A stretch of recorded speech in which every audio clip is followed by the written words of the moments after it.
മാംഗല്യം. രചനാവതരണം നന്ദു കൃഷ്ണ. പൊന്നിന്റെ അപ്പം പൊന്നിന്റെ അച്ഛനപ്പം അവിടെ നിന്നും കഴിച്ചില്ലെന്നോ കൈമച്ചൻ പറയുന്നത്? പെണ്ണ് താൻ കേട്ടത് ഉറപ്പിക്കാനെന്നോണം പിന്നെയും ഒരിക്കൽ കൂടി എടുത്തു ചോദിച്ചു. അതിന് നീ എന്തിനാ ഇങ്ങനെ ഞെട്ടുന്നത്? രാവിലെ ഇവിടെ നിന്നും വയറു നിറച്ച് കഴിച്ചതല്ലേ, അപ്പോ വിശപ്പ് കാണില്ല, അതാകും കഴിക്കാതിരുന്നത്. വളരെ നിസ്സാരം പോലെ പറഞ്ഞുകൊണ്ട് അവള് കൊണ്ടുവച്ച ചായ മെല്ലെ ഊതിക്കുടിക്കുന്ന ആളെ പെണ്ണിത്തിരി ദേഷ്യത്തിലാണോ നോക്കിയത്. നീ എന്തിനാ ഇങ്ങനെ എന്നെ നോക്കി പേടിപ്പിക്കുന്നേ? ഞാൻ നോക്കി പേടിപ്പിക്കുന്നത് എന്തിനാണെന്നോ? രാവിലെ എല്ലാരും കഴിച്ചിട്ടും അച്ഛന്റെ മോൻ കഴിച്ചില്ലെന്ന് അച്ഛൻ അറിഞ്ഞില്ലേ? ഇടുപ്പിൽ കൈകുത്തി ഇത്തിരി ദേഷ്യത്തോടെ അവള് ചോദിച്ചതും ഞാനൊന്നും അറിഞ്ഞില്ലേ രാമനാരായണ എന്ന പോലെ അത്രയും നിഷ്കളങ്കനായി കൈമള് അവളെ നോക്കി. അവൻ കഴിച്ചില്ലേ? ആ ചോദ്യം കേട്ടാൽ ഏത് മനുഷ്യനും കരുതും കൈവള് ഒന്നും അറിയാത്തൊരു പാവമാണെന്ന്. എല്ലാരും കൊള്ളാം.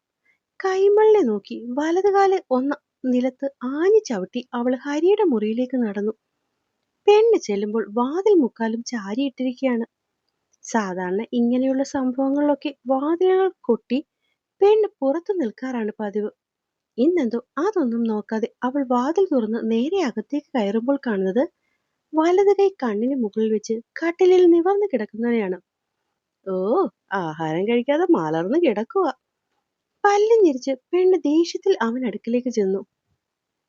പൊന്നിന്റെ അച്ഛന് വിശക്കുന്നില്ലേ? കാൽവിരലുകൾ ഇടയ്ക്കിടെ ചലിപ്പിക്കുന്നതിൽ നിന്നും അവൻ ഉറങ്ങിയിട്ടില്ല എന്ന് മനസ്സിലായവൾ ഇത്തിരി ദേഷ്യത്തോടെയാണ് ചോദിച്ചത്.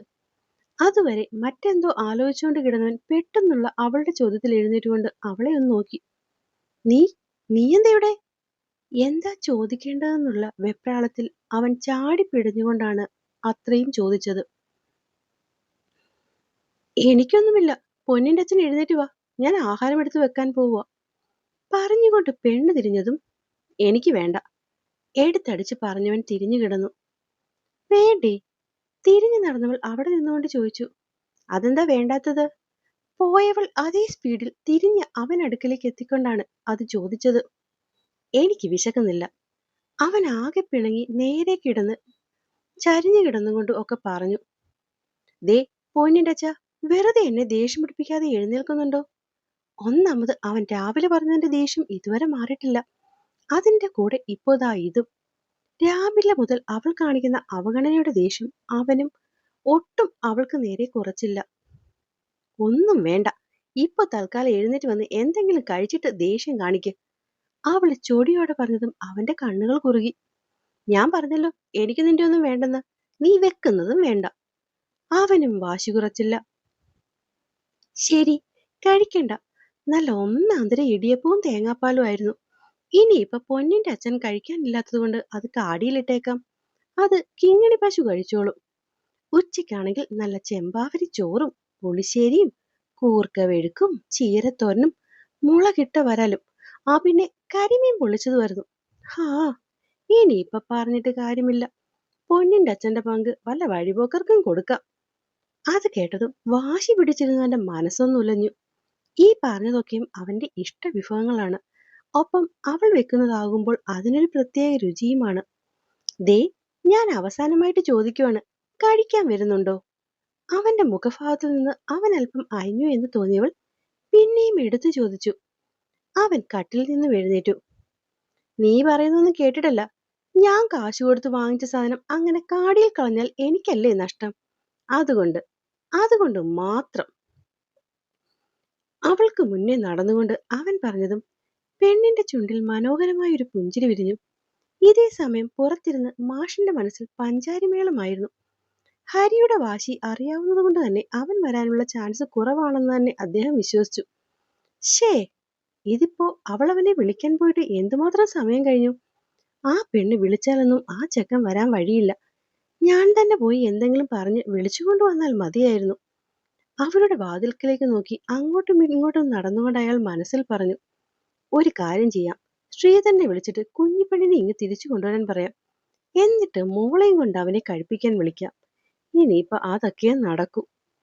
മനസ്സിൽ അങ്ങനെ ചിന്തിച്ചുകൊണ്ട് അയാൾ ഫോൺ കയ്യിലേക്ക് എടുത്തതും കാണുന്നത് വലിഞ്ഞു പിടിച്ച മുഖവുമായി മുന്നിൽ നടക്കുന്നവരെയും പിന്നിൽ ചെറിയൊരു പുഞ്ചിരിയുമായി നടന്നു വരുന്നവളെയാണ്. മഹാദേവ, ഇതെങ്ങനെ സംഭവിച്ചു?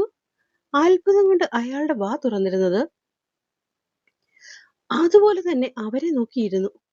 അവൻ കൈ കഴുകുന്ന നേരം കൊണ്ട് അവൾ ഓടിപ്പോയി ഇടിയപ്പവും തേങ്ങാപ്പാലും കൊണ്ടുവന്ന് ടേബിളിൽ കൊണ്ടുവച്ചു.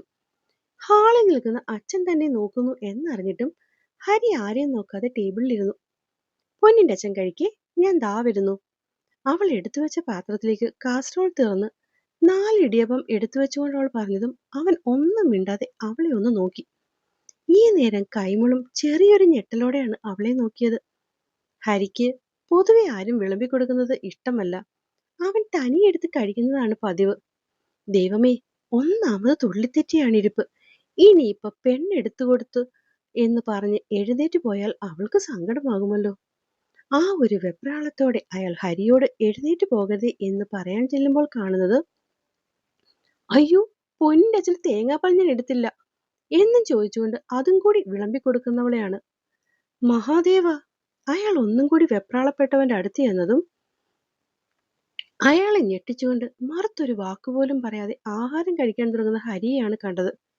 ഇത്തവണ കൈമൾ ശരിക്കും ഞെട്ടിപ്പോയിന്ന് പറയുന്നതാകും നേര്.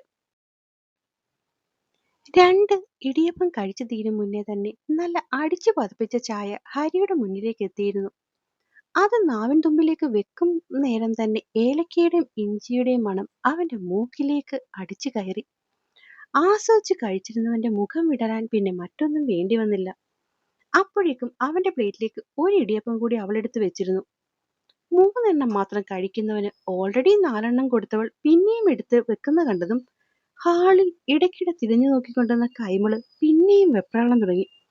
പക്ഷെ അതിലും വെപ്രാളം തോന്നിയത് അവൻ അടുത്തു നിന്ന് വിളമ്പിയോൾ പെട്ടെന്ന് അടുക്കളയിലേക്ക് പോകുന്ന കണ്ടപ്പോഴാണ്. ഏതാണ്ട് അതേ നോട്ടം തന്നെയായിരുന്നു ഹരിയിലും എന്ന് അയാള് കണ്ടു. ഇത്തിരി നേരം അടുക്കളയിൽ എന്തോ തട്ടുമുട്ടും കേട്ട് എന്താകും എന്നറിയാൻ വേണ്ടി എഴുന്നേൽക്കുന്ന നേരം തന്നെ ഒരുത്തി കയ്യിൽ കുഞ്ഞൊരു കിണ്ണിപ്പാത്രവുമായി പുറത്തേക്ക് എത്തിയിരുന്നു.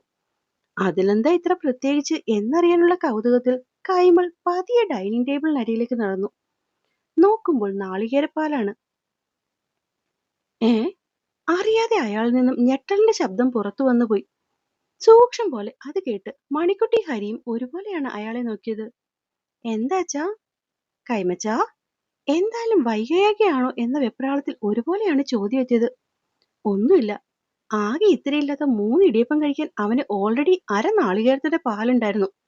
എന്നിട്ടിപ്പോ പിന്നെയുമോ? അവന്റെ പാത്രത്തിലിരിക്കുന്ന 2 ഇടിയപ്പവും കിണ്ണിയിലിരിക്കുന്ന നാളികേരപ്പാലും കണ്ട് അയാൾ ഇത്തിരി കളിയാക്കലോടെയാണ് അത് ചോദിച്ചത്. അത് കേട്ടതും അത്രയും നേരം ആസ്വദിച്ച് കഴിച്ചിരുന്നവന്റെ മുഖം അങ്ങ് മാറി. അവിടെ ദേഷ്യാണോ നാണക്കേടാണോ അങ്ങനെ എന്തെന്നറിയാത്തൊരു ഭാവം വന്ന് അവൻ എഴുന്നേൽക്കാൻ തുടങ്ങിയതും പെട്ടെന്ന് അവന്റെ തോളിൽ മണിക്കുട്ടിയുടെ കൈ അമർന്നു. ആഹാരം പാതിയിലാക്കിയിട്ട് പോകല്ലേ. അത്രയും ദയനീയമായി അവനോട് പറയുന്നതിന്റെ ഒപ്പം തന്നെ കൈമളിനെ രൂക്ഷമായി ഒന്ന് നോക്കാനും പെണ്ണ് മറന്നില്ല. എനിക്ക് മതിയായി. അവൻ പിണങ്ങിയ പോലെ തന്നെ എഴുന്നേൽക്കാൻ തുടങ്ങി. അതെങ്ങനെ ശരിയാവും? ഞാൻ കഷ്ടപ്പെട്ട് ഇതുകൂടി ഉണ്ടാക്കിക്കൊണ്ട് വന്നതല്ലേ. തീർത്തിട്ട് എഴുന്നേറ്റാൽ മതി. പിണങ്ങിക്കൊണ്ട് അവനോട് പറയുന്നതിനൊപ്പം തന്നെ കയ്യിൽ കിട്ടിയാൽ അരച്ചു കലക്കി കുടിക്കും എന്ന പോലെ ദേഷ്യത്തോടെ തന്നെ മാറി മാറി നോക്കുന്നവളെ വല്ലാത്തൊരു കൗതുകത്തിലാണ് കൈമൾ നോക്കി നിന്നത്. എനിക്ക് വേണ്ട, നിന്റെ കൈമച്ചിന് കൊണ്ടുപോയി കൊടുക്ക്. അവൾക്ക് അവനെ ഒന്ന് പിടിച്ചു നിർത്തും പറ്റുന്നതിന് മുമ്പേ ചെറുക്കൻ എഴുന്നേറ്റ് പോയി. സമാധാനമായല്ലോ അല്ലേ? നല്ല രീതിയിൽ കഴിച്ചുകൊണ്ടിരുന്നതല്ലേ പൊന്നിന്റെ അച്ഛൻ? കൈമച്ചന് വെറുതെ ചൊറിഞ്ഞ് ഇടയ്ക്ക് കയറേണ്ട കാര്യം വല്ലതും ഉണ്ടായിരുന്നോ? തന്നെ നോക്കി ദേഷ്യത്തിൽ കാര്യം പറയുന്നവളെ നോക്കിക്കൊണ്ട് കൈമള് കസേര പിന്നിലേക്കെടുത്ത് അതിലേക്ക് കയറിയിരുന്നു. ഇപ്പൊ നിന്റെ പ്രശ്നം എന്താ വച്ചേ? എന്താന്ന് കൈമച്ചൻ അറിഞ്ഞൂടെ? രാമായണം മുഴുവൻ വായിച്ചിട്ട് രാമൻ സീതയുടെ ആരാണെന്ന് ചോദിക്കും പോലെ തോന്നി അവൾക്ക്. ഇല്ല, എനിക്ക് കാര്യം അറിയില്ല. ഒന്നും അറിയില്ലെന്ന മട്ടിൽ അയാൾ തോളുപൊക്കി. കൈമച്ചൻ പോയെ, എനിക്ക് നല്ലോണം ദേഷ്യം വരുന്നുണ്ട് കേട്ടോ. അയാളെ നോക്കി പറഞ്ഞുകൊണ്ട് അവൾ പാത്രവും എടുത്ത് അടുക്കളയിലേക്ക് നടന്നു. പിന്നീന്ന് കേട്ട കാര്യത്തിൽ പെണ്ണിന്റെ കാലുകൾ വലിച്ചു കെട്ടിയ പോലെ നിന്ന്. അതെ, ആകെ ഈ പറമ്പിൽ ഒരു 10 തേങ്ങയേ ഉള്ളൂ. ഈ രീതിയിലാണ് ഭാര്യയുടെ ഊട്ടലെങ്കിൽ എത്രയും പെട്ടെന്ന് ഭർത്താവിനെയും കൂട്ടി കൃഷിഭവനിൽ പോയി 5 കൊല്ലം തികയും മുന്നേ കായ്ക്കുന്ന ഒരു 10 തെങ്ങിൻ തൈ കൂടി വാങ്ങി പറമ്പിൽ കൊണ്ട് വെക്കുന്നത് നന്നായിരിക്കും. വാഷ് ബേസിനിൽ കൈ കഴുകി മുകളിലേക്ക് കയറും മുന്നേ ഇത് കേട്ട ഹരിയും ഞെട്ടിത്തിരിഞ്ഞൊന്ന് പിറകിലേക്ക് നോക്കി. വാശിക്ക് കഴിക്കുന്നില്ല എന്നൊക്കെ വെച്ചിരുന്നെങ്കിലും അവൾ കഴിക്കാൻ വിളിച്ചതും വിശപ്പിന്റെ വിളിയും ഒക്കെ കൂടി ആയപ്പോൾ പോയിരുന്നതാണ്. ഒപ്പം മുന്നിൽ കിട്ടിയതിനെല്ലാം അസാമാന്യ രുചിയും കൂടി ആയതും മറ്റെല്ലാം മറന്നു. ഷേ, വിശന്നിരുന്നില്ലായിരുന്നു വേണ്ടില്ലായിരുന്നു, കഴിക്കാൻ പോകണ്ടായിരുന്നു. വല്ലാത്തൊരു ചമ്മലോടെയും നാണക്കേടോടെയും മുറിക്കകത്തേക്ക് കയറാൻ പോയതും പെണ്ണിന്റെ വർത്തമാനം കേട്ട് അവൻ കിളി പോയ പോലെ തിരിഞ്ഞു നോക്കി. അതെ, കൈമച്ചൻ പറഞ്ഞത് നന്നായി. ഞാനും എന്റെ ഭർത്താവും കൂടി സമയം പോലെ 10-20 നാളികേരം കൊണ്ടുവന്ന് നട്ടോളാം. കൈയൊടിഞ്ഞു കിടക്കുന്ന ഈ ജുവാവ് തടം കോരിയെടുത്ത് സഹായിക്കാനും വരണ്ട. ആദ്യം ഒന്ന് പതറിപ്പോയെങ്കിലും കൈമളിന്റെ കളിയാക്കി ചിരി കണ്ട് ദേഷ്യം വന്ന പെണ്ണ് ചാട്ടുകൊണ്ട് പോലെ പാഞ്ഞുകൊണ്ട് ചവിട്ടിത്തുള്ളി അടുക്കളയിലേക്ക് കയറിപ്പോയി. അത് കണ്ടതും ഈ നേരം വരെ സ്കോർ ചെയ്തു നിന്ന കൈമളിന്റെ മുഖം വെളുത്ത പേപ്പർ കണക്കെ വിളറിപ്പോയി. പെണ്ണിന്റെ പറച്ചിൽ കേട്ട് കിളി പോയി നിന്ന ഹരിക്കും അച്ഛന്റെ മുഖം കണ്ട് അറിയാതെ ചിരി വന്നു. ആ ചിരി കണ്ടുകൊണ്ടാണ് കൈമൾ കസേരയിൽ നിന്നും എഴുന്നേറ്റത്. നല്ലോണം ചമ്മിയുള്ള അയാളുടെ ഇങ്ങോട്ടുള്ള നോട്ടം കണ്ടതും ഹരിയുടെ ചിരി ഇത്തിരി കുറക്കെയായിപ്പോയി. നീ ഇത്ര കളിയാക്കി ചിരിക്കാൻ പാകത്തിൽ ഇവിടെ ആരും വലിയ തമാശയൊന്നും പറഞ്ഞില്ല. മുഖം ഒന്ന് കോടിച്ചു അയാള്. ആ, അത് ശരിയാ. ചുണ്ടയ്ക്ക കൊടുത്ത് വഴുതന വാങ്ങിയത് ആരും കേട്ടില്ലായിരുന്നു. ഓ, ഉം. പരസ്പരം ഒന്നാക്കി രണ്ടുപേരും തിരിഞ്ഞെങ്കിലും ദേഷ്യത്തിന്റെ പുറത്താണെങ്കിലും ഒരുവനെ ഭർത്താവ് എന്ന് വിളിച്ചവളുടെ മുഖം ഓർക്കുകയും അത് കേട്ടിട്ടും കാര്യമായ ടെൻഷനൊന്നുമില്ലാതെ ചിരിച്ചുകൊണ്ട് അകത്ത് കയറുന്ന മകനെയും കൂടി കണ്ട് മാഷിന്റെ പ്രതീക്ഷയുടെ തിരുനാളം അല്പം കൂടി ആഴത്തിൽ പ്രകാശിച്ചു. അപ്പോൾ എന്നെ കേൾക്കുകയും വായിക്കുകയും ചെയ്ത എൻ്റെ കൂട്ടുകാർക്ക് കഥ ഇഷ്ടമാകുന്നുണ്ടെങ്കിൽ സപ്പോർട്ട് ചെയ്ത് കൂടുണ്ടാവാൻ മറക്കല്ലേ. നന്ദി.